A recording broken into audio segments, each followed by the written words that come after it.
Buenos días. Vamos a buscar el Nuevo Testamento, el libro de Romanos, capítulo 4.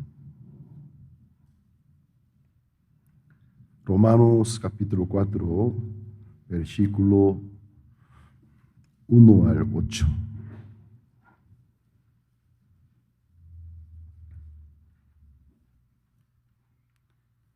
Si lo tiene, voy a leer. ¿Qué pues diremos que halló a Abraham, nuestro padre según la carne? Porque si Abraham fue justificado por las obras, tiene de qué gloriarse, pero no para con Dios. Porque ¿qué dice la Escritura? Creyó Abraham a Dios y le fue contado por justicia. Pero al que obra no se le cuenta el salario como gracia, sino como deuda. Mas al que no obra, sino cree en aquel que justifica al impío, su fe le es contada por justicia. Como también David habla de la bienaventuranza del hombre a quien Dios atribuye justicia sin obras, diciendo: bienaventurados aquellos cuyas iniquidades son perdonadas y cuyos pecados son cubiertos. Bienaventurado el varón a quien el Señor no inculpa de pecado. Hasta el versículo 8 leídos. Durante la semana pasada, en la sede de Cuautitlán Izcalli Centro, hubo gran seminario bíblico durante 3 días muy intensos, pero Dios nos bendijo en gran manera. Y seguramente muchos recibieron la salvación. Luego ayer recibí la invitación de parte del pastor Ángel Castañeda de la iglesia Casa de Esperanza Álamo de nuestra misión. Para Real del Monte de Pachuca de Hidalgo, desde hace tiempo yo estuve enterado. Pastor Ángel viaja a diferentes lugares para compartir la palabra de Dios. Él abrió un estudio bíblico en Real del Monte. Entonces, hace un poco de tiempo me ha invitado para que yo viajara. Por ahora mi agenda está muy apretada. Ya no me acuerdo todas las actividades, eventos, agendado mi agenda. Entonces, porque cada semana hay múltiples actividades. Entonces, mientras que yo dirigía gran seminario en la sede de Cuautitlán Izcalli Centro, no me acordé que esta semana tenía invitación a Real del Monte. Al terminar, alguien me acordó: esta semana yo me confundí, ya que Pastor Ángel Castañeda ministra en Álamo, Veracruz. Creo que él me invitó a Álamo. ¿Cuántas veces debo compartir al día? 10 de la mañana, una vez 3 de la tarde. Entonces yo entendí que iba a ir al Álamo, Veracruz. Luego alguien otra vez me acordó: no, pastor, no es a Álamo. Entonces, ¿a dónde? Real del Monte. Entonces, de Pachuca. Esa es mi situación por tantos eventos, actividades. Difícil ya acordarme. Por eso yo les ofrezco una disculpa. Muchos de ustedes, cuando me escriben, no sé de dónde consiguen mi número celular. Fácilmente yo no comparto. Pero ¿qué pasa? Me pide comunión. A veces al momento ni puedo contestar en realidad. Si yo me dedicara en contestar a todos los mensajes que se me escriben, porque todo el día no podría hacer nada. Por eso, muchos mensajes, a veces hasta algún mensaje muy largo. Fuera largo, ya no puedo leer. Lo dejo unos días cuando me descupe para poder leerlo. La manera más efectiva, el mensaje corto, sí puedo leer. Pero cuando es un poco largo, solo leo la primera parte, ya dejo de leer. Luego dejo para otro día. Cuando me desocupe, apenas puedo leerlos. Es mi situación real. Pues ayer, 6 de la mañana, partí de casa para Real del Monte, ya que Pastor Ángel Castañeda no me dio mucha información.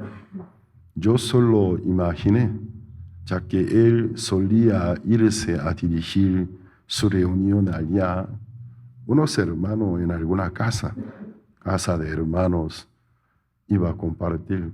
Ni quise irme bien etiquetado. Yo pregunté, ¿puedo irme de ropa casual? Ya que en una casa común, creo que es un estudio bíblico, yo solo irme con la corbata no corresponde. Y pastor Marcos me dijo, no, pastor, yo creo que sería mejor irse bien etiquetado. Al llegar ahí, la sede de un día de seminario bíblico de la manera relámpago era Museo del Paste. Museo del Paste.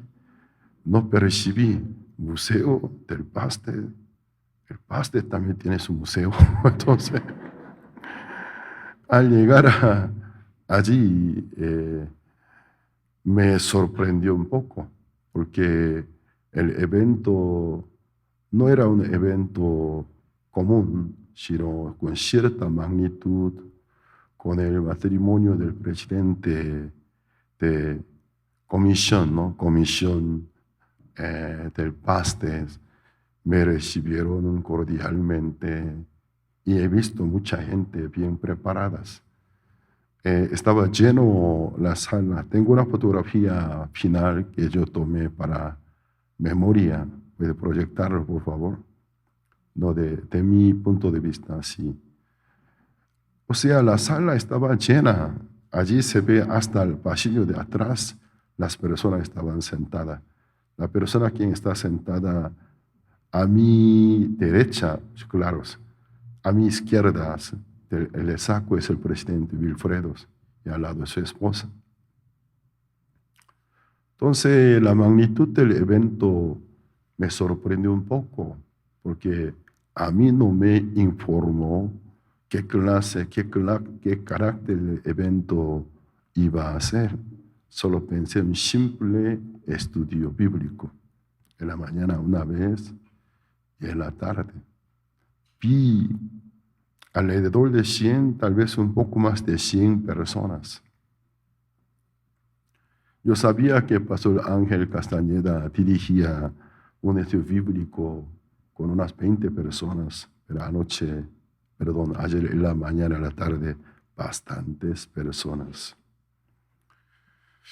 Al ver al ambiente, el Museo del Paste está en la zona más importante de Real del Monte. Entonces, supuestamente me recibió a uno del recinto más importante de Real del Monte. Y antes de que yo predicara, allí un hermano se llama Julio, es una persona muy culta, le gusta la historia, me explicó, pastor, Real del Monte es un punto muy histórico en 3 sentidos, porque en Real del Monte es el lugar originario del paste. Yo tengo experiencia de comer paste en algunos lugares, pero nadie me explicó qué es el paste, solo me invitó. Entonces yo dije, la forma se parece a la empanada, pero diferente que empanada. Pero el paste que yo probé en diferentes sitios no estaba tan delicioso. Yo dije en mi corazón, la empanada 100 veces mejor que el paste, yo dije. Aunque no dije con mi boca, en mi corazón. Entonces. Pero ayer llegar ahí, me explicaba el paste vino de Inglaterra, juntamente con los mineros ingleses que se inmigraron en el año 1824. Ellos llegaron a Real del Monte para trabajar en mina. Se son de Connell, una región de Inglaterra. Ellos trajeron esta cultura, el paste. estilo, o sea, empanada inglesa se puede decir. Me explicaba originalmente el tamaño del paste, casi 30 centímetros de largo, 17, casi 20 centímetros de ancho. Que los mineros ingleses que vinieron, la mayoría eran muy altos, muchos de ellos sobrepasaban más de 1,84 m. Entonces en el túnel de la mina no se pudieron llevar otra comida. Entonces ellos llevaban hasta la profundidad el paste. Luego se comía cada paste 30 centímetros de largos, unos 20 metros de ancho, totalmente rellena. Y se comen como unos 2. Así ellos llegaron, pero el paste inglés ya fue mexicanizado. Entonces, el tamaño conforme a la estatura, un promedio de estatura normal de mexicano, el volumen también, como el tamaño de palma. Entonces, palma. Y también con los ingredientes originales de Inglaterra aquí no pueden conseguirlo con los ingredientes mexicanos. Así se evolucionó. Entonces, Real del Monte llegó a ser el lugar originario del paste. Y probé el paste, estaba muy delicioso y me di cuenta todos los pastes que yo había probado no era paste, solo era imitación nada más. Creo que este es el paste real. Entonces, muy, muy sabroso. También me explicó, aquellos mineros ingleses trajeron fútbol. Entonces, Real del Monte fue el lugar donde inició fútbol en México. Entonces, el primer grupo de fútbol también se formó en Pachuca. Entonces, originalmente los jugadores todos eran ingleses, pero con el tiempo empezaron a compartir con los mexicanos. Entonces, el fútbol llegó a ser un deporte más querido de todo el país, México. A mí me encanta la historia, ya que me contó la historia, captó mi atención. Qué interesante. Yo soy una persona capaz, cuando alguien me invita a un país, me deja en un museo, todo el día puedo pasar en el museo. Porque cada objeto, la explicación, trato de leerlo. Y porque a través de historia yo aprendo mucho. Al leer bien la descripción, la explicación, siempre hay enseñanza, inspiración para mi persona.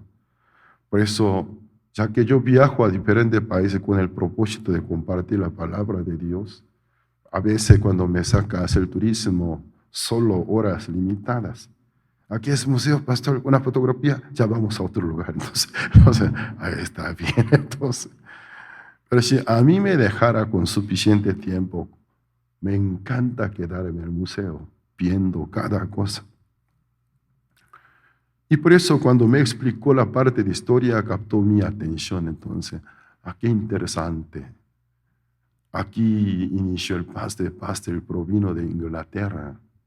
Y también el fútbol llegó de Inglaterra a Real del Monte. Es muy, muy interesante. Pero lo que a mí me llamó más atención fue la última información. Aquellos mineros ingleses que llegaron en el año 1824 eran cristianos evangélicos metodistas. Apenas 30 años después de la partida de Juan Wesley. O sea, era cristiano evangélico de la línea de, Wesley. Wesley era un verdadero siervo de Dios, un conservador del Santo Evangelio. Eso llamó mucha mi atención, porque pude entender, en México entonces en el año 1824 llegó el Evangelio genuino. Entonces yo, como siendo misioneros, a mí me interesa en gran manera para poder descubrir la historia de la llegada del evangelio genuino. No digo del catolicismo, sino el evangelio genuino, el evangelio de Jesucristo, cuando llegó a América Latina, para mí es un punto muy importante. Yo en Paraguay trabajé primero casi 6 años. En Perú, 8 años completos. Entonces, durante mi vida en América del Sur, yo trataba de buscar la huella. En América, en aquel tiempo, yo nunca pensé que iba a venir al Centroamérica. Entonces, Suramérica no llegó el Evangelio. Yo siendo quien como siempre comparte el Evangelio de Cristo, el tema para mí es un tema muy, muy importante. Aparte de la religión católica, ¿cuándo llegó el Evangelio? No digo una denominación, una iglesia, sino el Evangelio genuino, ¿cuándo llegó? En vez de costumbre, tradición. En Sudamérica era difícil encontrar alguna huella. Hasta que yo ya llegué a ser misionero en México, cuando conocí a Nicaragua. Lo que a mí me llamó mi atención, en algunos países de Centroamérica, por ejemplo, Guatemala, Honduras, El Salvador, Nicaragua, Costa Rica y Panamá. En esos países, el porcentaje de población cristiana evangélica altísimas. Nicaragua a 50%. Entonces, el 50% de población nicaragüenses profesan fe evangélica. Y también El Salvador, Guatemala. Entonces, esto llamó mi atención. ¿No es el mismo continente latino? En Sudamérica, el catolicismo poderoso, cientos años. Pero en Centroamérica, huella de la llegada del Evangelio. Evangelio del Señor Jesucristo. Cuando me fui a Nicaragua, a ex Universidad Nicaragüense Cristiana de Martin Luther King Jr. Entonces, la escuela, ¿por qué yo digo ex? Porque por el actual gobierno fue clausurada. Hace 2 años, no sé, hubo un movimiento estudiantil contra la dictadura. Entonces, el actual líder de Nicaragua suspendió cientos escuelas, entre las cuales aquella escuela incluida, de la cual yo recibí un doctorado académico de teología. Pues cuando yo me fui allí, el mismo rector, ya es anterior rector, ¿no? Ahora la universidad cuenta con otro nombre gubernamental. En aquel tiempo el rector Benjamín Cortés es una persona muy culta, toda la vida se dedicó como docente. Me mostró un mural, ahí vi el mapa de América Latina. En aquel mapa estaba descrito ruta de los misioneros evangélicos que llegaron, especialmente a Centroamérica, lo que llamó mi atención, línea de Martín Lutero, Juan Wesley. Llegaron a Centroamérica, pero querían llegar a Estados Unidos. Pero cuando vinieron de Europa, era necesario escalar un poco. Entonces, ellos escalaron por Nicaragua, Centroamérica. De allí se fueron a Estados Unidos, a Canadá. Yo tenía por conocimientos Juan Wesley, cuando llegó a ser misionero en Estados Unidos y fracasó, de su regreso a Inglaterra, él encontró un huracán por el cual casi muere, pero en aquel huracán él encuentra un grupo de marineros, aunque el barco estaba ya por hundirse, porque el huracán era muy, muy fuerte. Él, siendo pastor de la iglesia anglicana, además graduado de Oxford, una persona de renombre, le entró el miedo de la muerte. Entonces él sintió que no estaba preparado para la muerte. Pero ¿qué pasa? Él encontró un grupo de marineros en medio de aquella situación tan crítica, se mantenían calma y trataban de calmar a todos los viajeros y cantaban himnos espirituales. Eso a Juan Wesley le causó mucha pena y vergüenza, porque él estaba enfrentando con una fe práctica verdadera, mientras que su fe era una teoría. ¿Cómo ellos, en medio de esta situación, pueden mantenerse tan calmado? No solamente calma, sino tratan de calmar a todos los viajeros y alaban al Señor. Entonces, en el barco, Juan Wesley era muy reconocido porque tiene tantas titulaciones. Es un líder religioso, pero ante la muerte fue un cobarde miedoso. Y luego, al llegar al puerto de mar de una parte de Londres, él estaba muy, muy decaído. No quiso regresar a casa porque se sintió avergonzado. Entonces él empezó a hablar. Él unos días quedó con el líder, con uno del líder de aquellos grupos marineros. Empezó a compartir. Por ahora no me acuerdo el nombre del líder. Entonces, él hace una pregunta a Juan Wesley. Juan Wesley, usted sabe que Cristo, ¿por qué vino al mundo? Juan Wesley pensó, ¿acaso él no sabe con quién está hablando? Yo soy Juan Wesley. Porque eres graduado de Oxford, la mejor universidad de Inglaterra. También era el pastor de la iglesia estatal de Inglaterra, anglicana. ¿Cómo me puede hacer una pregunta tan básica? Usted sabe que porque vino Cristo, no quiso contestar, luego le contestó, Él vino para salvarnos. Entonces aquel líder otra vez vuelve a preguntarlo, bueno, señor Juan Wesley, aquel que vino a salvarnos, ¿pudo haber salvado a usted, señor Juan Wesley, de su pecado?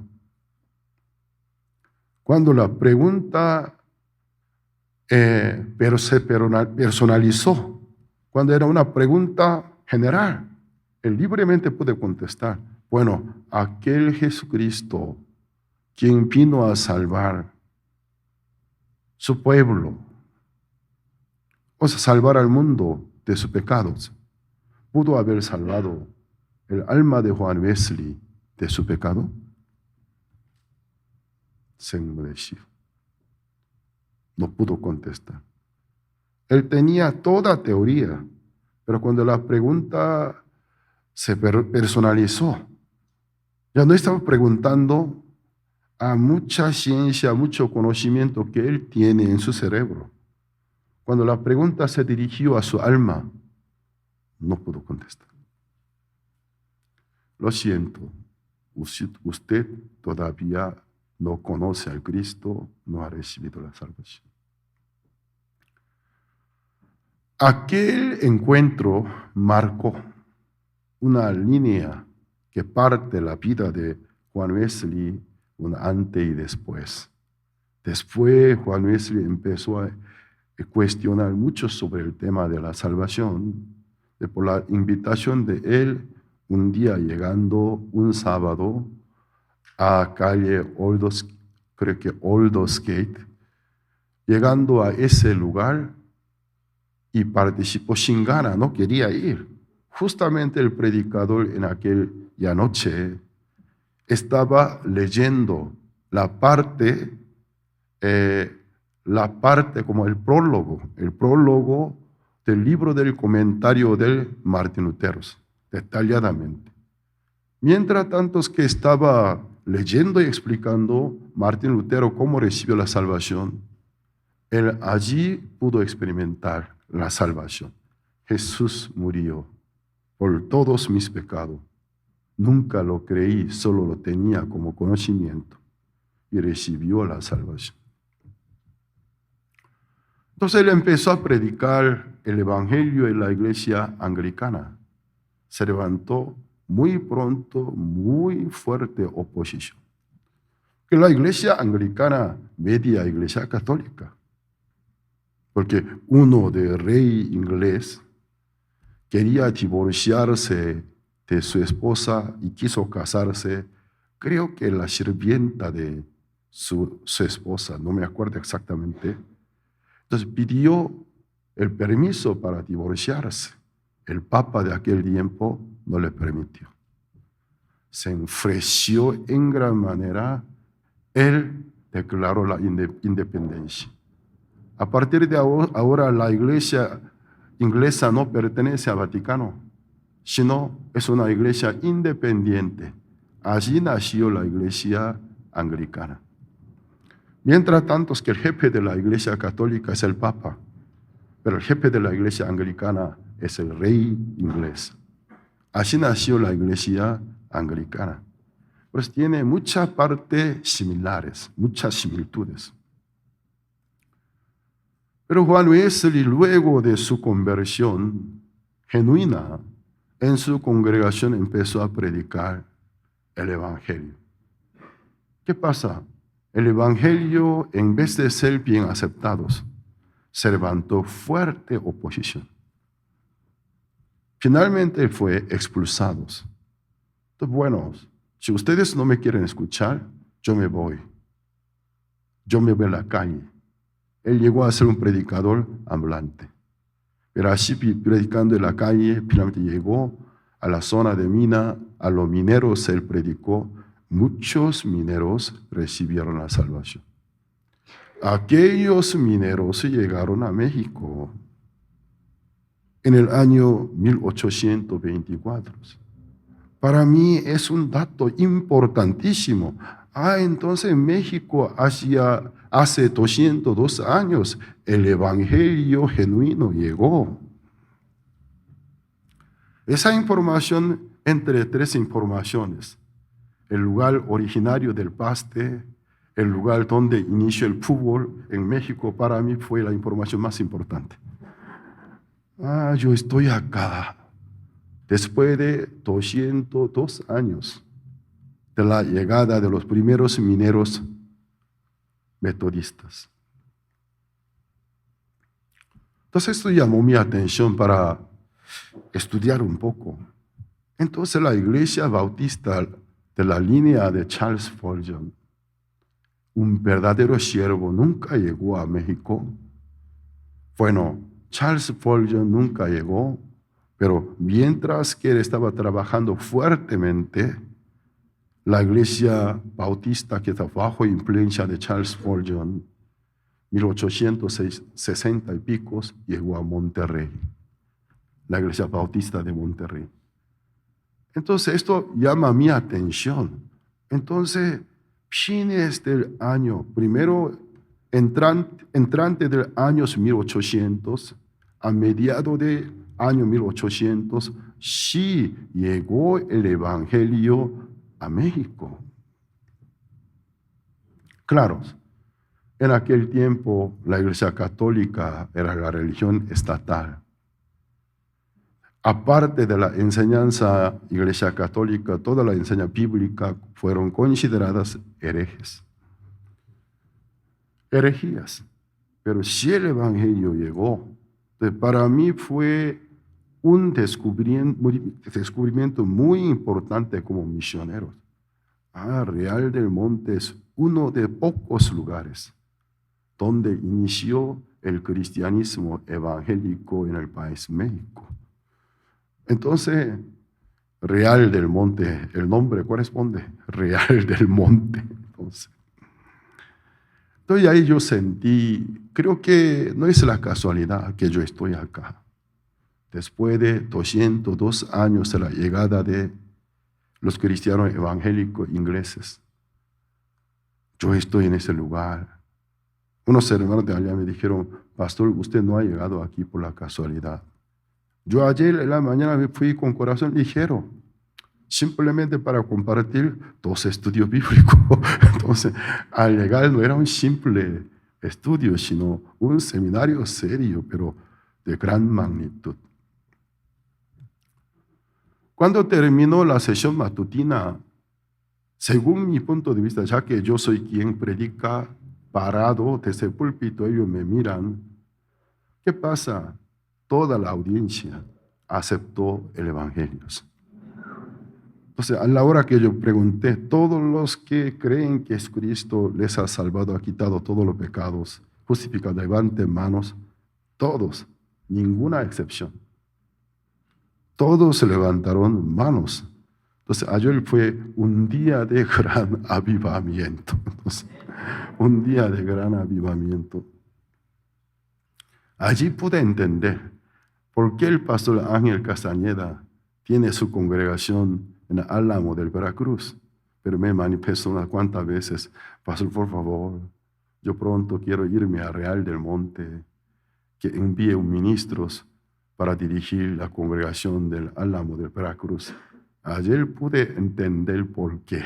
Entonces, además, el panorama de la ciudad, simple llegada, yo les recomiendo conocer a Real del Monte. No es el ambiente español. Las casas coloniales, pero no es estilo españoles. Yo dije, aquí yo siento como ambiente europeos. Entonces la forma de ciudad tenía forma como un pequeño pueblo europeo, color de techo rojos y además techos así, ¿no? Entonces es estilo europeo. O sea, hay una ciudad muy, muy interesante. Espero que Dios siga trabajando en el Real del Monte, salvando muchas personas. Por allí hay descendientes de aquellos mineros. Entonces, Dios se acordó. Según la Biblia, Dios se acuerda de los hijos del justo, dice. ¿Se acuerdas? Entonces, Dios mismo me llevó allí para compartir el evangelio de nuevo a ellos. Aquí, el libro de Romanos, capítulo 4.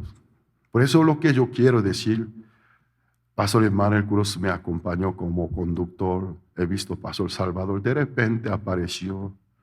Evangelista Arturo y también Ángel Estrado de Pachuca.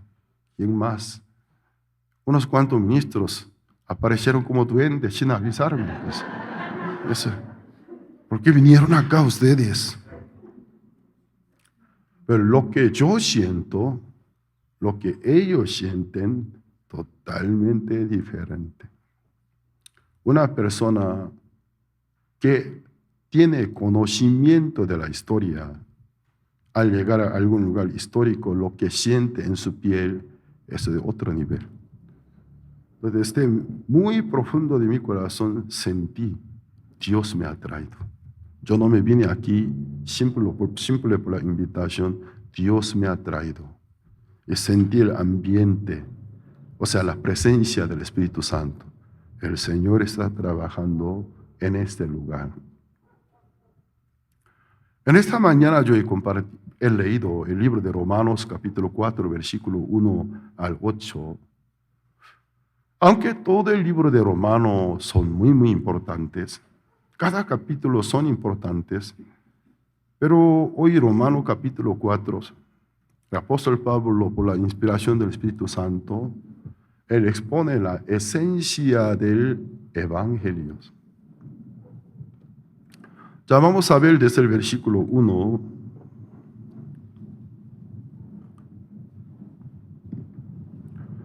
¿Qué pues diremos que halló Abraham, nuestro padre, según la carne? Porque si Abraham fue justificado por las obras, tiene de qué gloriarse, pero no para con Dios. Porque ¿qué dice la Escritura? Creyó Abraham, a Dios le fue contada por justicia. Ya que apóstol Pablo humanamente es un judío que pertenece al grupo élite de élites. Con 3 versículos él resumió la vida de Abraham. Pero la vida de Abraham en el libro de Génesis, ocupadas fines del capítulo 11 hasta el capítulo 25. Entonces la vida de Abraham ocupa muchos capítulos del libro de Génesis. Pero tratamos de resumir, empatizar algún evento más importante de toda la vida de Abraham. Es el libro de Génesis capítulo 15, versículo 6. Y creyó a Jehová, le fue contado por justicia. O sea, esta palabra por primera vez aparece en la Biblia. Un hijo del primer hombre, el pecador Adán. Entonces, un hijo del pecador. Es obvio, él también es el pecador. Pero un pecador ante los ojos de Dios llega a ser constituido, contado, justo. Es una cita bíblica muy importante doctrinalmente. Otra vez, versículo 6, por favor. Creyó a Jehová. Ya un pecador creyó a Jehová que su fe le fue contado por justicia. Entonces, un versículo de clave del Santo Evangelio. Como un pecador, desde cuando su nacimiento, puede convertirse ante los ojos de Dios justos. Entonces, ¿qué dice? Él creyó a Jehová. Le fue contado, o sea, el creer de él, su fe, no su obra. Su fe le fue contado por justicia. Entonces aquí esta cita bíblica nos genera otras preguntas. Entonces Abraham aparece en la parte final del capítulo 11. Desde el Ur de los Caldeos trasladó a Padán Aram, de Padán Aram a Canaán. Y capítulo 12, él llega a Canaán. Ur de los Caldeos pertenece actualmente al país Irak. Padán Aram es una parte de actual Turquía. Entonces, Irak a Turquía, de Turquía a actual tierra palestina. Entonces, la parte final del capítulo 11 aparece su nombre. Capítulo 12 inicia su vida en la tierra de Canaán. Capítulo 11, Abraham creyó a Jehová. Capítulo 12 creyó. Capítulo 13 creyó. Capítulo 14 creyó. ¿Por qué capítulo 15, versículo 6 quiere marcar una línea? Iniciativa. Abraham creyó a Jehová. Le fue contado por justicia. ¿Acaso antes del Génesis capítulo 15, versículo 6 no creyó a Jehová? ¿Y por qué lo enfatiza? Creyó. La Biblia quiere explicarnos el creer de Abraham en Jehová antes del versículo 6, capítulo 15, luego de aquel versículo son totalmente diferentes. Porque antes del versículo 6 del capítulo 15, él creyó, pero ¿de qué manera? Como nosotros. Creyó a un Dios todopoderoso, pero aún aferrado a su propio pensamiento, a su propio razonamiento. Pero no totalmente creyó a Jehová. ¿Qué pasa? ¿Cómo inicia el capítulo 15? Vamos a ver desde el versículo 1.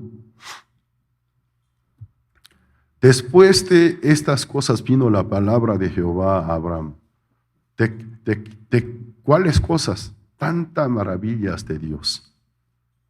Después de estas cosas vino la palabra de Jehová a Abraham en visión, diciendo, no temas, Abraham, yo soy tu escudo, tu galardón será sobremanera grande. Cada vez que Dios se manifiesta, la autopresentación, cómo Él se le presenta, tiene gran significado, porque tiene conexión con la palabra que iba a hablar enseguida. Yo soy tu escudo y tu galardón será sobremanera grande. Ya entonces Dios se le presentó a Abraham, yo soy tu escudo. Abraham pensó, ¿eres mi escudo? Bueno, por supuesto, porque hasta ahora me ha protegido. Pero la segunda presentación, yo soy tu galardón y galardonador, no le pareció bien, se molestó. Vamos a ver siguiente palabra de Abraham. Y respondió Abraham, Señor Jehová, ¿qué me darás siendo así que ando sin hijo? Ya no está a entender que no está de acuerdo. Está de acuerdo de que Jehová se le presentó, yo soy tu escudo. Bueno, tú eres mi escudo, pero yo soy tu galardonador, se molestó. Por eso él, cortando la palabra de Dios, ¿cómo le contesta? Señor Jehová, ¿qué me darás? Tú eres mi galardonador. Ni siquiera un hijo me diste.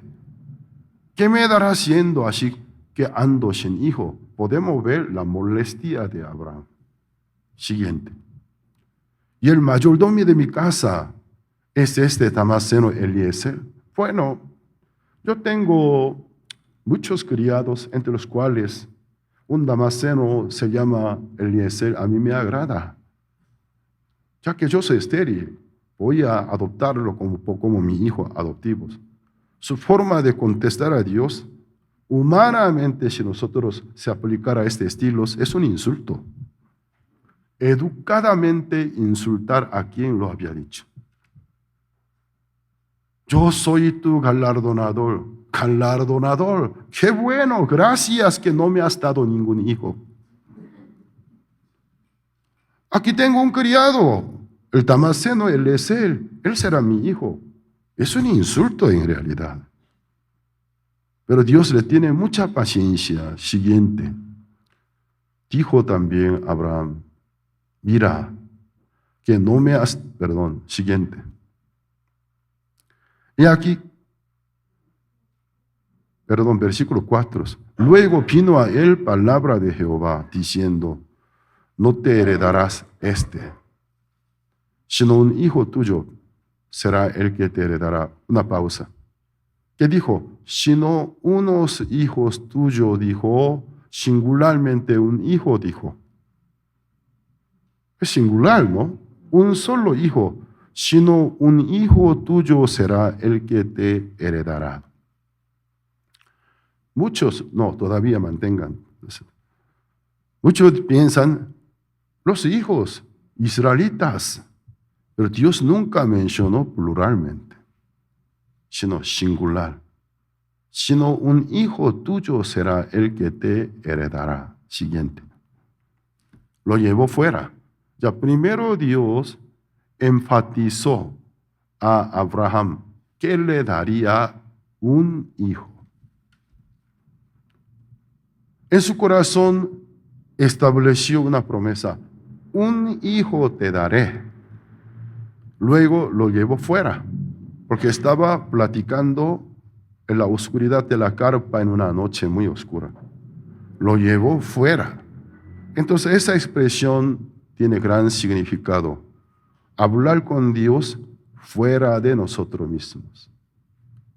Nosotros muy a menudo en nuestra meditación hablamos con Dios dentro de nosotros. Aquí dentro y fuera, ¿qué diferencia tiene? ¿Dentro de qué? Nuestro pobre ego. Cuando yo hablo con Dios dentro de mi ego, todo lo que me dice, pero suena contra mi razonamiento humano, yo rechazo todos. No puede ser. Es una porquería, tontería me dice. por decirme, dice, ¿cómo es posible? Cuando uno está dentro, así trata la palabra de Dios. Pero Dios le quiso sacar fuera. Pero es en nuestra vida, ¿por qué Él nos fracasa? Eres el amor, ¿por qué nos fracasa? Él nos fracasa. Porque sabe que ¿por qué Dios nos fracasa? Es un tipo de persecución para que mi persona, mi alma, se salga de mi propio ego. Uno, en su vida todas las cosas le salen a favor de sus proyectos, crece su ego. ¿Cómo se le cree? Yo he conocido toda clase de soberbios altaneros. La altanera, la soberbia, a veces peor que un veneno de la víbora, de verdad. Una persona, ¿cómo se le cree? Necio verdadero, tonto verdadero, ¿cómo se le cree? Una persona culta nunca de esa forma presume, porque sabe que en el mundo hay mucha gente que le supera.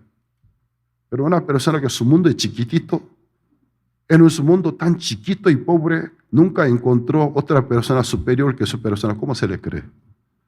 Su forma de hablar, su expresión, su conducta, su postura, se ve, le sobra la jactancia. ¿Y Dios qué hace? Nos quiebra, nos fracasa, para que mi ego se debilite. Cuando mi ego se debilita, mi alma puede salirse de mi ego, puede irse fuera. Entonces aquí lo que dice la condición fuera, una condición liberada de la intervención del maldito ego. En ese lugar puede razonar más libremente. Lo llevó fuera. No solamente su cuerpo se salió de su carpa.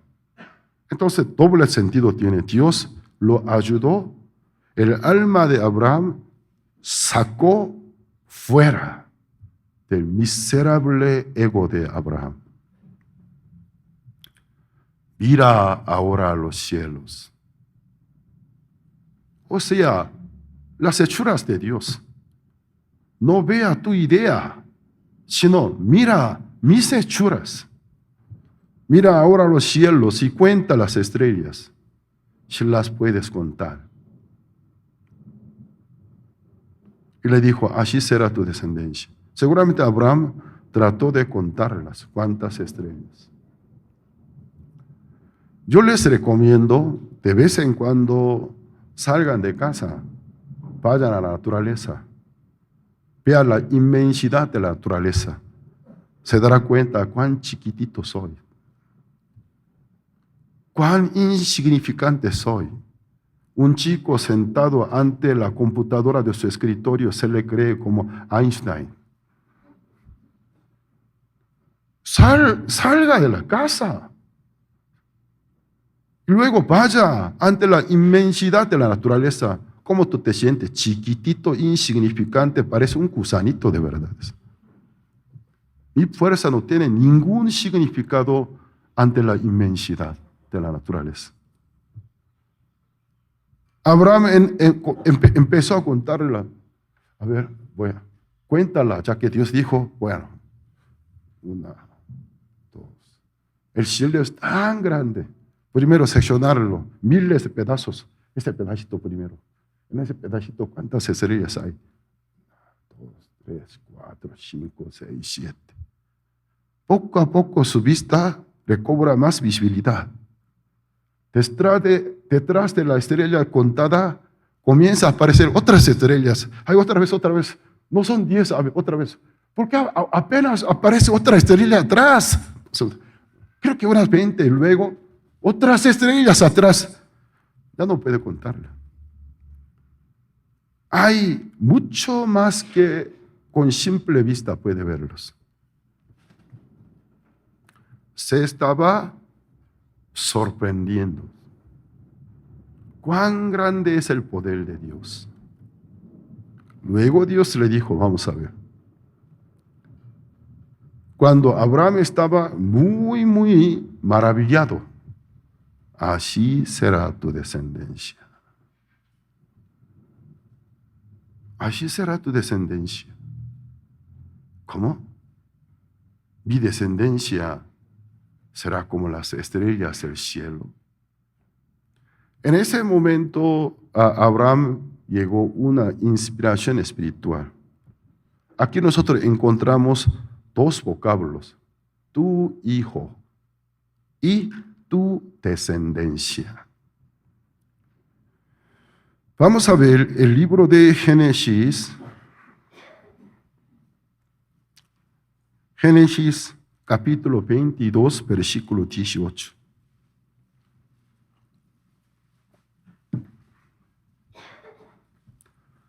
En tu simiente, ya, tu hijo equivalente de la simiente.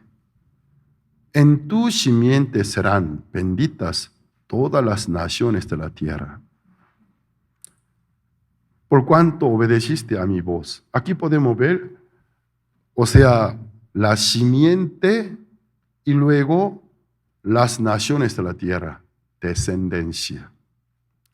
Bíblicamente, el hebreo es un idioma muy rica. Entonces, el idioma hebrea, en el lugar de simple hijo, usó un vocablo sera. Entonces, el vocablo sera se derivó de Sara, el verbo. Sara, ¿qué significa? Sembrar semillas. De aquel verbo Sara se deriva un vocablo sera. Significa la simiente. Entonces la palabra la simiente contra la descendencia. Entonces, sera es la semilla de un género de planta. La semilla de un género del animal. También la semilla de un hombre. Totalmente singular. Pero la descendencia, descendiente de aquella semilla.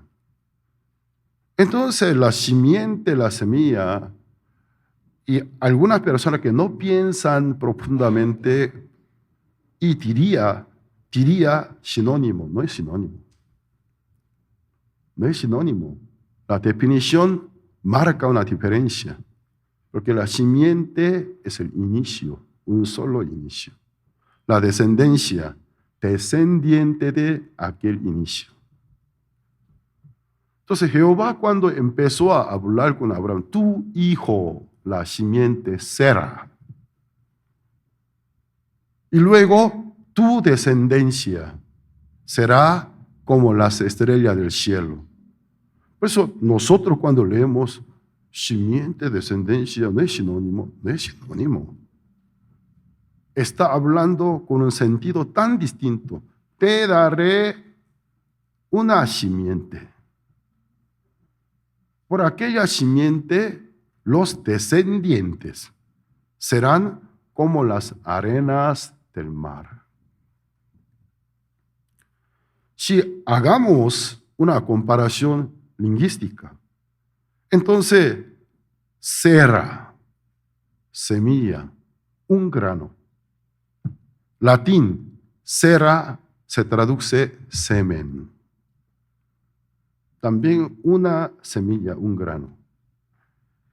Y se traduce en español de latín simiente, igual semilla, un grano.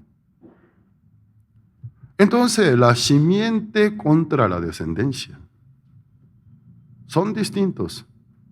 Te daré un hijo, una simiente, una semilla, por la cual tu descendencia será como las estrellas del cielo. Eso es lo que Abraham percibió al escucharlo. Luego se asustó en gran manera porque pudo percibir el mensaje. Entonces, tú me estás diciendo aquella bendita simiente resonada, mencionada entre mis padres, a partir de mi primer padre Abraham, vendría la simiente de la mujer. Nunca dijo las simientes, hijos de mujer, no. Un solo hijo, la simiente de la mujer. Vamos a pensar, nosotros si interpretáramos humanamente, por eso mujeres temen la serpiente, pero vean bien la profecía. La simiente de la mujer, la simiente de la serpiente. Nunca dijo pluralmente. No se refiere, los que nacen de la mujer van a temer a las víboras. Ahí podemos ver la singularidad. Entonces, la simiente de la mujer contra la simiente de la serpiente. Se refiere Jesús, Cristo y Satanás. Vendrá el Cristo, pero Satanás, tú morderás a su calcañar. Ya una víbora venenosa picara tobillo de una persona le causa la muerte. Entonces, en esta simple profecía está incluido el Evangelio, la muerte del Mesías, el elegido. ¿Quién lo va a matar? El enemigo. Pero él, la simiente de la mujer, romperá a tu cabeza. Luego de ser picado, o sea, asesinados, ¿cómo puede romper la cabeza? Se refiere a la resurrección. Resurrección. Tú lo vas a matar, pero él va a romper tu cabeza. Entonces el poder del Satanás es el pecado y la muerte. Quita el pecado con su resurrección, vence a la muerte. De esta manera tu poder principal destroza. A partir de aquella cita bíblica, entre todos los hijos de Adán, especialmente la línea de la familia de Noé, la profecía de la simiente, bendita simiente, la esperanza del mundo, el elegido en hebreo, el Mesías, resonada. Entonces Abraham, ¿cómo? Entonces me estaba diciendo, no me estaba diciendo que me daría simple un hijo, o sea, simple un hijo mío, biológico, sino me estaba diciendo aquella bendita simiente, a mí me va a tocar, de mí van a hacer aquella simiente, necio eres. Desde el principio yo lo estaba diciendo a ti. ¿Cómo? Aquella bendita simiente a mí me toca. En mi linaje, no sé después de cuánta generación, ¿va a venir aquella simiente? Sí. Entonces Abraham conoce muy bien la inmensidad de la profecía. Nadie podrá impedir el cumplimiento de la gran profecía, la venida del Mesías. Si tú a mí me hubieses elegido para que de mí viniera el Mesías, entonces la esterilidad de mi esposa nunca podrá impedir el cumplimiento de tu profecía. Mi edad avanzada tampoco. Entonces mi esposa se quedará embarazada. Creyó a Dios. Aquella fe, Dios contó justicia. Tú eres justo, limpio delante de mí. ¿Qué clase de fe Dios reconoció por justicia?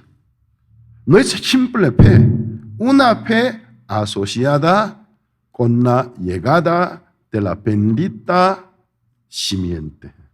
Su ministerio, su muerte su resurrección, su ascensión. Desde la distancia, Abraham creyó. ¿Qué pasa? Aquí nosotros tenemos que entender la diferencia, mucha diferencia que existe entre Dios y nosotros, una de las cuales, lo fundamental, la dimensión en que nosotros pertenecemos. Dios pertenece a su propia dimensión. Eres eterno. En todo el Antiguo Testamento dice Dios es eterno. Para Él no existe ayer, ni mañana, ni hoy, tampoco mañana. Todo es hoy para Él. Porque Él pertenece a la dimensión eterna. Aunque nosotros fuimos criados conforme a la imagen de Dios, pero nosotros, ¿a qué dimensión pertenecemos? ¿Al mundo eterno? No, al mundo del tiempo limitante. Ya que nosotros pertenecemos al mundo limitante en cuanto al tiempo, la distancia, el espacio, pero científicamente denominado tercera dimensión, nuestra dimensión. Ya que nosotros pertenecemos a la tercera dimensión, ¿y qué pasa? Nunca podemos razonar fuera del límite de nuestra dimensión. Por eso siempre decimos, ayer, hoy, mañana.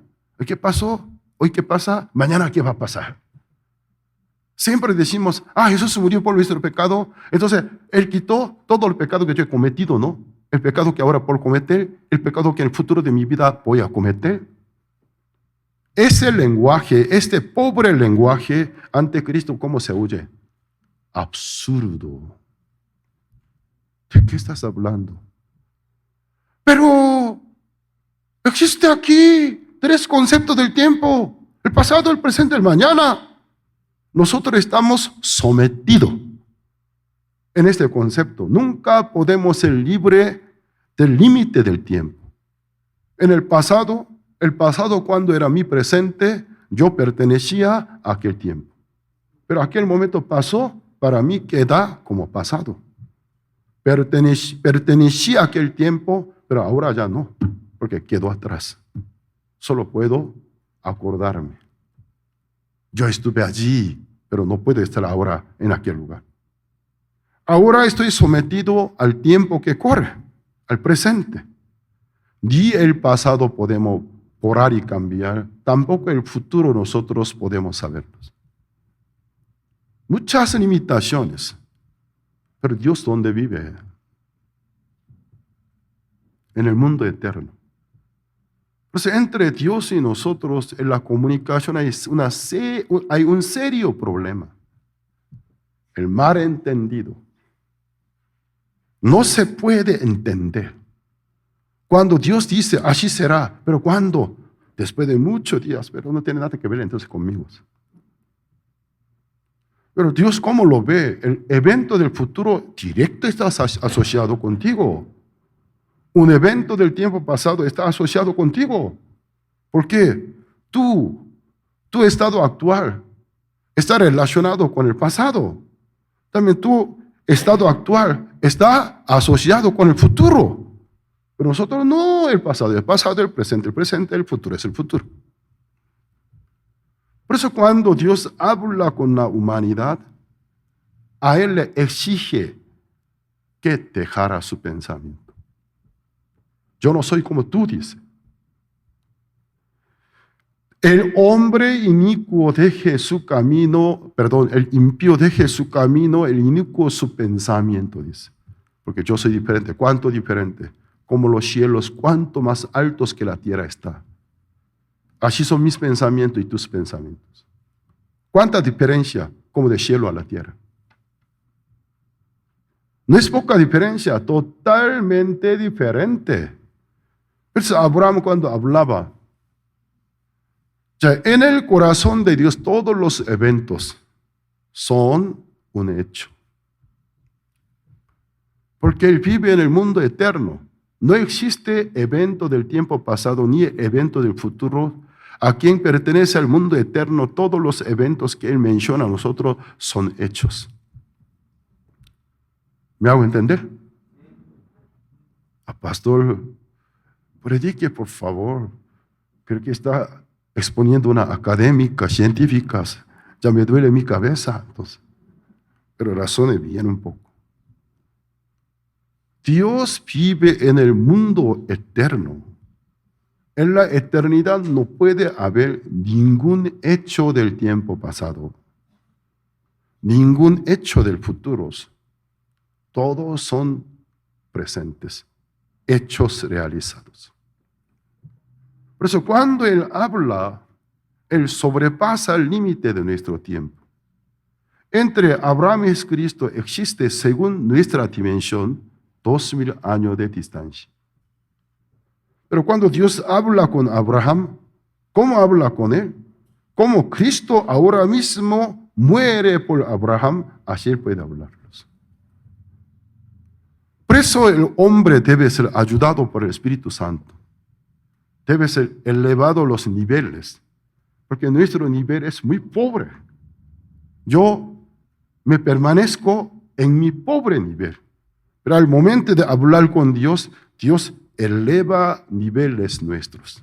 No, Pablo, escúchame, no, pero por ahora yo me siento así, la situación está así. No, Pablo, escúchame, así te voy a hacer. Dios al momento de hablar conmigo te voy a hacer, ya está viendo cómo la cosa sucede. Créelo, así será, dice. ¿Me hago entender? Si ustedes tratarían de hablar con unos genios, cifras de la inteligencia, la mayoría cuenta de 90 y pico, 110. Si ustedes trataran de hablar con una persona cifra de inteligencia de 300, todo lo que aquella persona dice, ¿usted podrá entender? Nada podrá entender. ¿Cómo se va a oír? Tontería está diciendo. Creo que está mal de cabeza. Tiene locura. ¿De qué está hablando? Aquella persona habla con toda razón. Yo no le puedo entender. Para mí eres loco. Pero cuando hablamos con Dios, la diferencia crece en gran manera. ¿Qué pasó? Abraham pudo creer. Ay, entonces la bendita simiente viene de mi linaje. Creyó en ella. Aunque sería un evento del futuro, lo creyó como un evento presente. Su fe, Dios contó por justicia. Eres justificado. ¿Cuán bendita es? Solo para mí es bendición o para ustedes no. Creo que estoy logrando para poder hacerle entender o no. ¿Me hago entender? Voy a creer que ya me han entendido.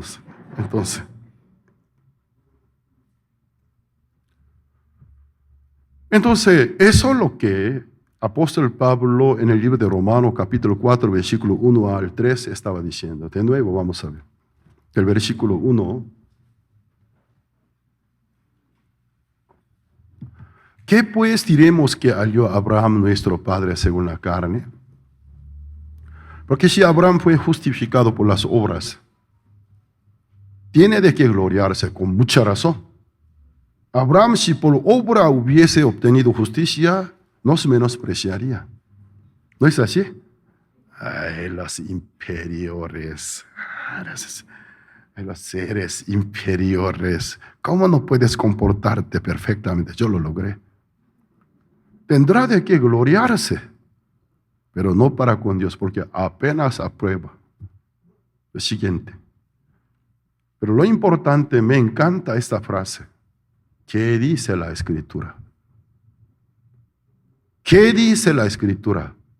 Eso debe ser lema de nuestra vida de fe. Yo pienso así, pero ¿qué dice la Escritura? Y se puede decir de otra manera, yo creo así, yo pienso así, pero ¿qué dice Dios? Pero ¿qué dice la Escritura? Creyó Abraham a Dios, le fue contado por justicia. Creyó, dice, a Dios. Pero aquí hay un mundo donde simplemente dice creyó a Dios. ¿Qué es lo que creyó? La sagrada promesa. Enviaré la bendita simiente, el Salvador, pero de ti. ¿Me has elegido? ¿Soy el elegido? De mí vendrá la simiente, bendita simiente. Sí. Entonces mi esterilidad, la condición de mi esposa, una porquería. Mi esposa ya quedará embarazada. Porque nadie puede impedir el cumplimiento de la profecía más importante de toda la Biblia. Creyó.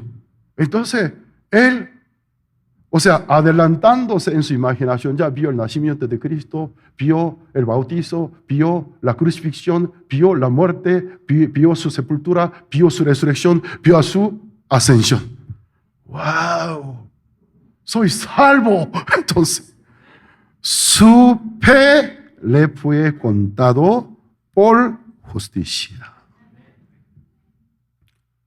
Así Dios establece el esquema del Santo Evangelio. Por eso lo llama el Padre de la Fe, el patriarca de la fe. Si quiere tener una fe bíblica, imite el estilo de la fe de Abraham. Al verme a mí, ¿cómo yo podría decir mis pecados me son perdonados? Simplemente según mi parecer, según mi juicio humano, parece que mis pecados son presentes. Yo soy débil. Yo soy un hombre común. ¿Cómo yo puedo decir, Dios me ha limpiado, Dios me ha perdonado, soy limpio, soy justificado, bíblicamente soy santificado, justificado, llamado a ser santo y justo? ¿Cómo yo podría decirlo al verme a mí mismo? Pero al ver el ejemplo de fe de Abraham, no viendo a su cuerpo como muerto, tampoco vio a su esposa otra muerta, no se debilitó. Entonces tuve esperanza contra esperanza. Entonces al ver a contra la situación, pero pudo tener esperanza contra la situación desesperante. Voy a tener un hijo, mi esposa se va a embarazar. Luego Abraham, cuando por donde quiera que se iba, empezó a decir, mi esposa tendrá hijo. Todos los criados, amigos de Abraham, por fin se volvió loco. Tanto estaba estresado, por fin se volvió loco. No se debilitó su fe. Ahí podemos ver ejemplo. Al ver a mí mismo, yo me debo debilitar. ¿Cómo yo me puedo decir que soy justo? Me da pena y vergüenza de verdad. Para mí, siento más natural decir al mundo, yo soy pecador. Ay, me siento tranquilo ahora. Pero ¿cómo puede decir que yo soy justo? ¿Cómo puede decir que mis pecados todos son perdonados? Al verme, esta mañana me peleé con mi esposa. ¿Cómo yo puedo decirme que todos mis pecados me son perdonados? A veces la situación parece me vence. Pero otra vez abrimos la Biblia. Meditamos en ella. Vemos a Cristo. A pesar que Satanás, tú cómo me dices, a veces casi me convences tú. Casi me convence, logra que yo te conteste a tu palabra, amén. Tú no eres justo. Amén, Señor Satanás. Tú eres el pecador. 100 amén, 1000 amén, millones de amén. Yo soy débil. Amén. Dios no te va a ayudar. Amén, por supuesto, al ver a mis comportamientos. Tú te vas al infierno. Amén. Casi Satanás me convence. En aquel momento, dar una pausa. Un momento, señor Satanás. Un momento. A mí me importa saber el corazón de mi Dios. Voy a abrir la Biblia. ¿Qué dice la Escritura? Satanás, por favor, no la abra. No la abra, por favor. No la medite, por favor. Un momento. Voy a meditar. En mi meditación voy a contemplar, meditar a la cruz. No lo piense, por favor. Ahí pasa un chico, está muy guapo, míralo. Una chica tan atractiva, mírala. Un momento, voy a pensar en Jesucristo. No lo pienses, por favor. Satanás es un Drácula evolucionado con altas tecnologías. No teme la escultura de la cruz. La cruz de plata, oro, diamante, cerámica, madera, nada le teme. La Biblia no teme a Satanás. No lo usa, la Biblia no es un amuleto. Ustedes, ya que en mi casa hay una Biblia, Satanás se va. Usted no es cristiano entonces. Lo que Satanás teme, el contenido, no es el papel, el libro. El contenido. Lo que Satanás teme, nuestra fe en el contenido, el mensaje de la Biblia. Porque es la palabra de Dios. Un momento, Satanás. Casi me convences. Pero un momento. ¿Qué dice la Escritura? ¿Qué dice la Biblia? ¿Qué les importe? Amén. Tampoco les importe, Pastor Pablo Shin, que me dijo, les importe más que mi palabra, ¿qué dice la Biblia? Amén. ¿Pero qué dice? Vamos a ver el versículo 4. Pero al que obra. Ya la Biblia enfatizó, la fe fue contada por justicia, pero hay un terco aquí. Parece un México, debería ser un mexicano, o una mexicana debería ser. No estoy de acuerdo. Yo no estoy de acuerdo. Tiene que ser por la obra. Al que obra, Dios que le dice, te he dicho 1000 veces, fue por fe, pero tú me dices por la obra, ya que tú a mí me obliga, eso no es mi propia voluntad, sino tú a mí me obliga, bueno, para ti, el salario, el precio de la justificación, la salvación. Bueno, no se le cuenta el salario, aunque originalmente gracia, no como gracia, sino como deuda. Bueno, oye terco, oye terca. Bueno, entonces presénteme la obra perfecta. Para ti no es gracia, para ti es deuda. Te voy a observar 24 horas de tu vida. 60 segundos de cada minuto de tu vida voy a observar. Cumple los 603 mandamientos, todos los momentos son. Si no, te voy a pegar, te voy a golpear, te voy a castigar, te voy a patear, te voy a dar palmada. La vida sufre, sino como deuda. Por eso la vida de los legalistas, muy golpeado. No sea legalista. En el hogar de un legalista no hay calor, no hay calidez, pura hipocresía, solo castigo. Todos se van, abandonan la familia. No aguanta el nivel de la hipocresía de un legalista. Siguiente.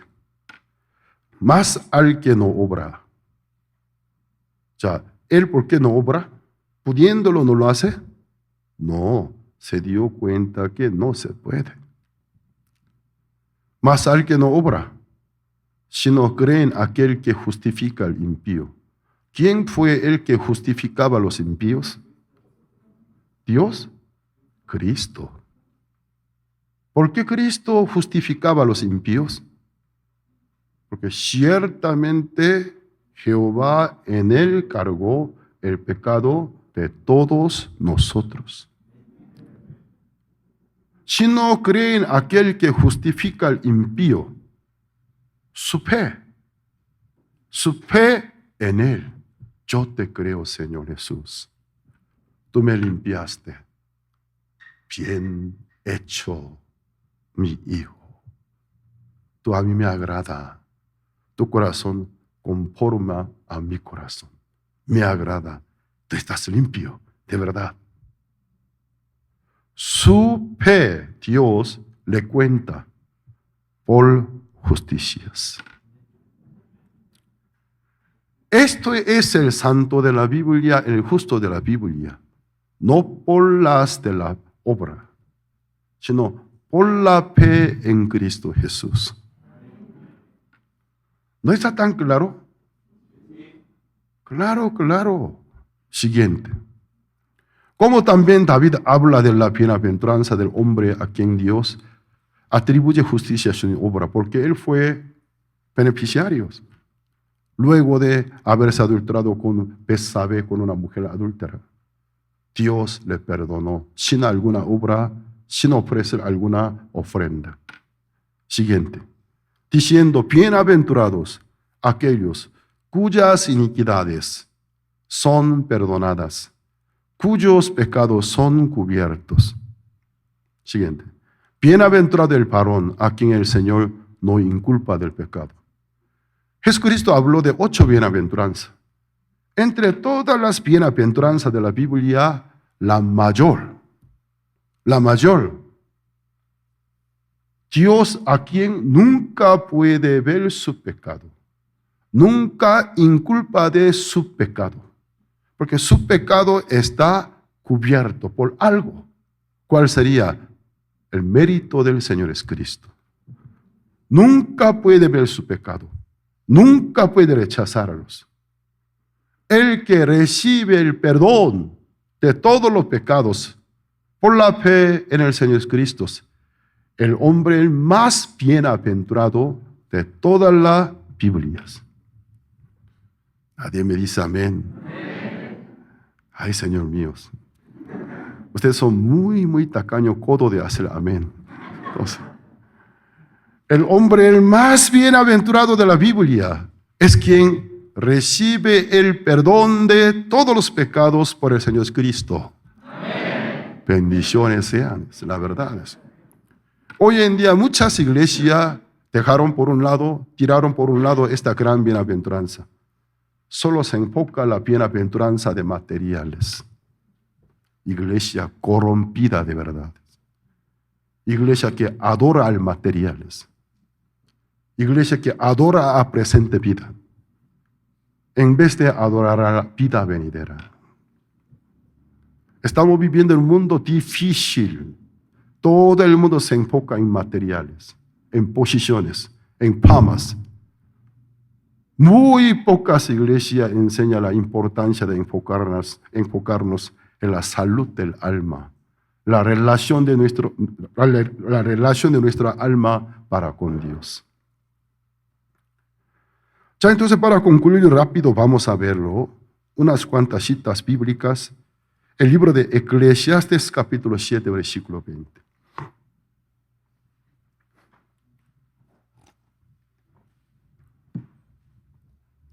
Ciertamente no hay hombre justo en la tierra que haga el bien y nunca peque.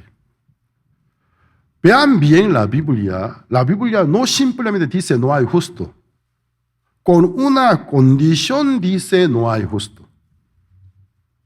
Ciertamente no hay hombre justo en la tierra. Si así se cierra la cita bíblica, no puede haber ningún tipo de justo.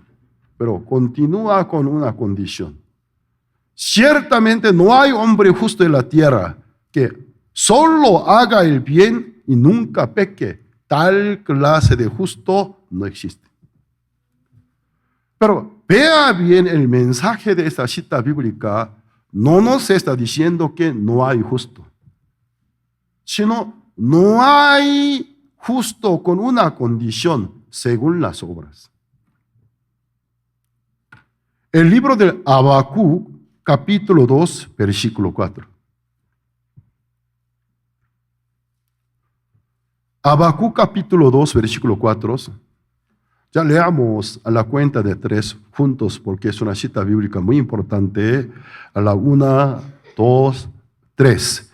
He aquí que aquel cuya alma no es recta se enorgullece, mas el justo por su fe vivirá. En el libro de Eclesiastes capítulo 7, versículo 20 dijo, no hay justo en la tierra que solo haga el bien, nunca peque. Según las obras de la ley de Moisés, no hay justo ni aun uno. Pero el libro de Habacuc capítulo 2, versículo 4, el profeta que trabajó en la recta final de la caída del reino Judá. Él predicaba, vendrán los babilonios, el reino va a caer, porque todos cometieron pecado, todos violaron la ley de Moisés. Habla del juicio, el castigo que está por llegar. Pero aquí, ¿qué dice? He aquí que aquel cuya alma no es recta. O sea, he aquí aquel a quien depende de las obras de la ley, cuya alma no es recta, se enorgullece, mas el justo por su fe perecerá, vivirá. Entonces, el justo por su fe no perece, vive, ser salvo. Pero el justo, su fe, por su fe, ¿de quién? ¿En quién? En Jesucristo. ¿No está bien claro? Según la ley de Moisés no hay justo ni aun uno. Según la ley de nuestro Señor Cristo, todos los verdaderos creyentes que creen en Cristo, en Él, en su obra acabada, eres justo ante los ojos de Dios. Amén. Nunca pierde, sino vive. No hay perdición eterna, sino vida eterna, porque aceptó al Cristo. Cree en la obra del Cristo. No me diga confesarse que soy pecador. Es la humildad, no es humildad delante de Dios. Blasfemia es. Es blasfemia. Blasfemar a Dios, insultar a Dios, a pesar que tú nos has enviado tu único Hijo, Él murió por mis pecados, resucitó para mi justificación, pero yo sigo siendo pecador, es blasfemar a Dios. En vez de aceptar, glorificar al Padre Dios. Esta cita bíblica, Habacuc capítulo 2, versículo 4, sabes que en el Nuevo Testamento 3 veces fue citado. Romano capítulo 1, versículo 17. Gálatas capítulo 3, versículo 11. Hebreos capítulo 10, versículo 38.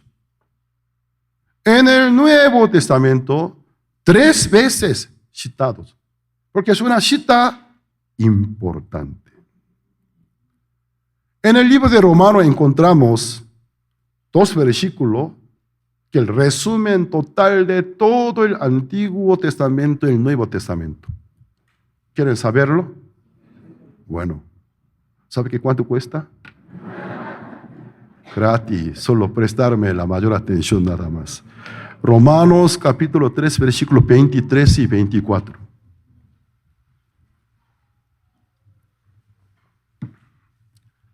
Aquí versículo 23, allí comprime todo el Antiguo Testamento. Por cuanto todos pecaron y están destituidos de la gloria de Dios. Pero el siguiente versículo resume todo el Nuevo Testamento. Siendo justificados gratuitamente por su gracia, mediante la redención que es en Cristo Jesús. Elijan ustedes. Debemos hacer una mudanza. Eligen.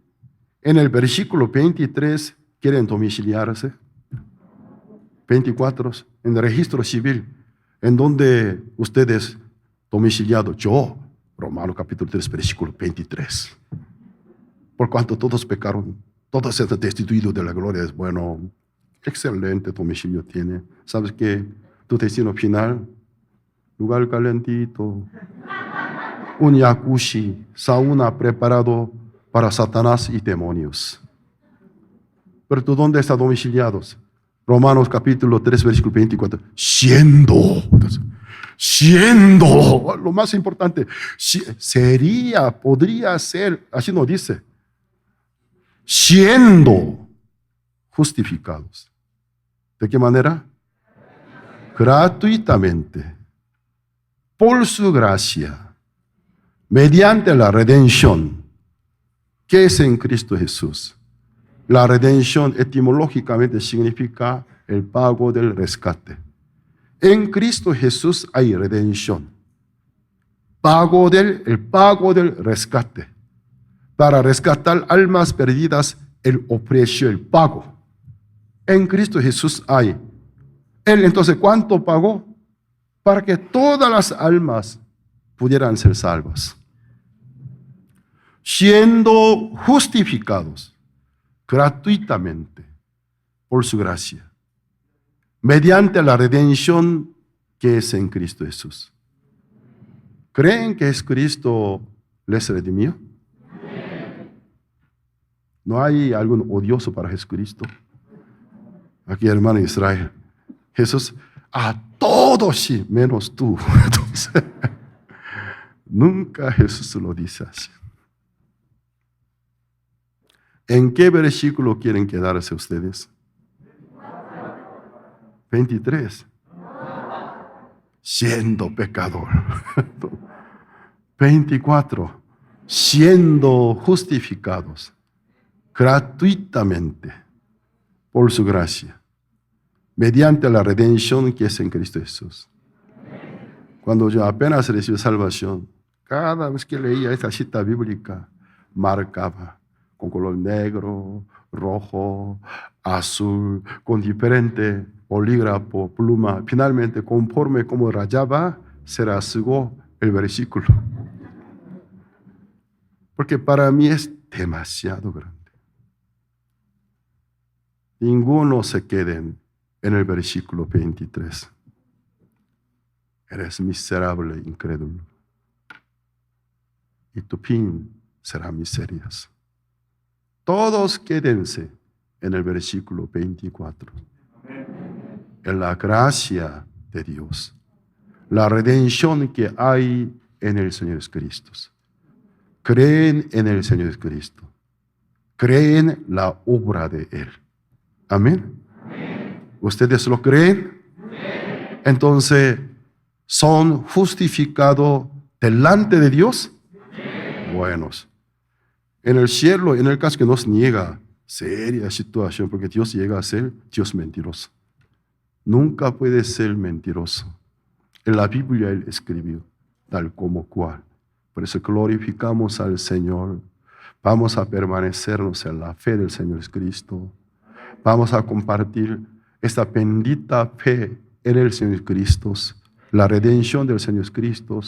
Vamos a ejercer nuestra fe confiando en Él. Cada momento Jesús nos va a ayudar. Hoy hasta aquí compartimos.